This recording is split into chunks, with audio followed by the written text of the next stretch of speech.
కేసులో కీలక పరిణామం చోటు చేసుకుంది. మాజీ మంత్రి బీఆర్ఎస్ వర్కింగ్ ప్రెసిడెంట్ కేటీఆర్ కు సిటీ నోటీసులు జారీ చేసింది. జూబ్లీహిల్స్ కార్యాలయంలో శుక్రవారం ఉదయం 11 గంటలకు విచారణకు రావాలని నోటీసుల్లో పేర్కొంది.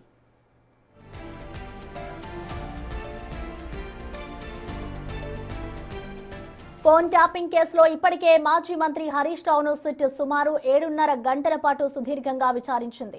ఈ కేసు దర్యాప్తుతో సంబంధం ఉన్న సాక్షులను ఎట్టి పరిస్థితుల్లోనూ సంప్రదించొద్దని, ప్రభావితం చేయొద్దని అధికారులు ఆదేశించారు.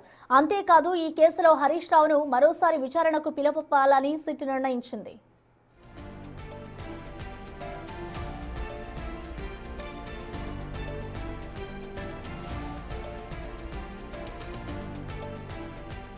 కాగా 2024 మార్చి 10 నుంచి ఫోన్ ట్యాపింగ్ కేసు దర్యాప్తు జరుగుతోంది. ఇప్పటికే కొందరు నిందితులపై ప్రధాన అభియోగ పత్రం దాఖలయ్యాయి. ఇంకా లోతుగా సిట్ దర్యాప్తు చేస్తోంది.